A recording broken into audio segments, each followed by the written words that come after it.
Welcome to the AI React podcast. where we react to everything and anything. All right, today we're diving headfirst into a real classic, one that still gets people talking, the Beatles In My Life. Oh, absolutely. A big one. Yeah, and we've got some, interesting bits about where it came from, what those lyrics really mean, Mm-hmm. and honestly, there's maybe more going on than you first think. Mm-hmm. So our mission today, let's try and really get under the skin of this track and, yeah, maybe even argue a little about what Lennon was actually trying to get across. Sounds good. Yeah. And we have Lennon himself, right? He called this his first real major piece of work. Said everything before was kind of glib and throwaway. Wow, okay, so he saw it as a big deal. Definitely. That alone tells you it's, significant. Plus, the story behind how it even got started is pretty revealing too. So let's jump in. Okay, let's do it. So it wasn't like inspiration just popped into his head. The story goes a journalist kind of pushed him, right? Challenged him to write about his life. Yeah, pretty much. Almost sounds like he was like backed into a corner or something. Well, yeah, that's the fascinating part. His first idea was, and this is him saying it, a What I Did on My Holidays bus trip song about Liverpool. No way. A bus trip song? Can you imagine? Like a literal travelogue. Almost kind of mundane. Huh. It just shows, even for the greats, the starting point can be, well, pretty ordinary sometimes. The key thing here for you listening is how creative sparks can come from weird places, Yeah. even like boring prompts. A bus trip? That's almost funny considering how deep and introspective the final song is. Right. Thankfully, he ditched that idea. The source material says he switched gears completely, made it much more reflective about his life before the Beatles craziness. That's a huge change, isn't it? Oh, a massive shift, a complete 180, really. And you hear it straight away, don't you? Those opening lines. There are places I remember all my life, though some have changed. Ooh, ooh, ooh. Some forever, not for better. Some have gone and some remain. Ooh. Yeah. And what hits you is that immediate nostalgia, but mixed with like a touch of sadness. It's not just remembering, it's facing up to how time changes things, how you lose things. What stands out for you in those lines? For me, it's got to be not for better. That just feels so real. Yeah. We all have those places, right? Oh, That you remember fondly, but now they're gone or just, I don't know, lost their magic. mm-hmm. Makes you wonder what specific places he was thinking of then. Pre-Beatles, Liverpool, a childhood home, a favorite pub. Well, we actually get a peek at that. In an early draft of the lyrics, he mentioned really specific spots. Oh, yeah. Yeah, stuff like Penny Lane is one I'm missing, up church into the clock tower, in the circle of the Abbey. It's like a photo album of his Liverpool. Wow. Past the tram sheds with no trams, on the 5 bus into town. It's so detailed. So why change it? Why move from those really vivid, specific places to the more general places I remember in the song we know? Was he worried it was like too personal, too much detail? That's a really good question. You think about why songs resonate, Yeah, right? yeah. Often it's because they hit these universal feelings. Right. So maybe by making the language broader, Yeah. you let more people kind of project their own memories onto it. It makes it more relatable. Okay, that makes sense. But you could also argue those specifics gave a unique insight, a real window into his world. That makes you think, doesn't it?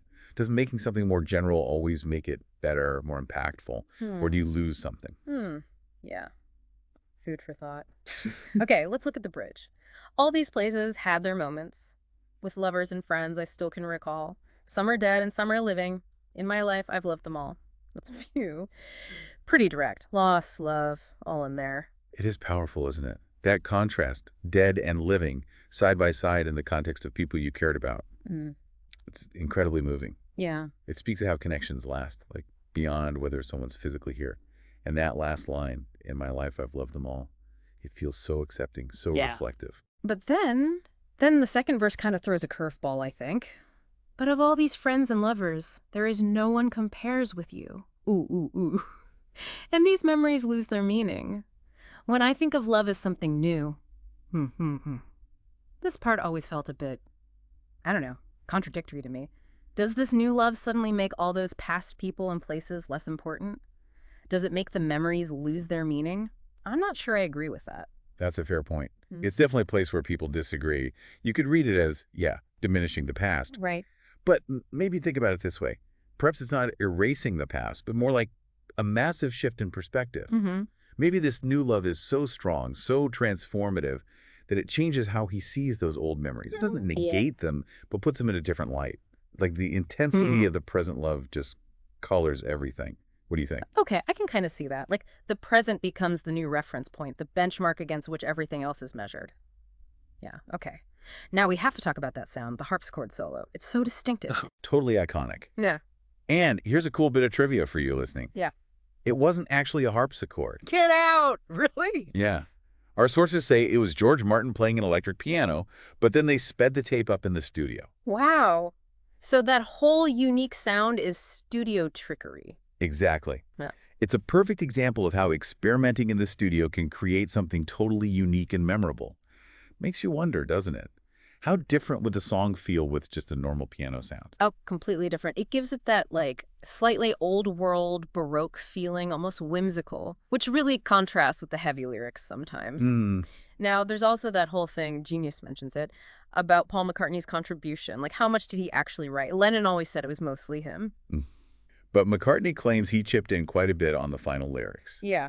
It's one of those classic he said, she said things in music history, isn't it? Totally. It just highlights how tricky collaboration can be and how memories, they shift over time. Without solid proof, it just stays as one of those interesting little Beatles mysteries. Yeah, fascinating though. Okay, so let's talk legacy.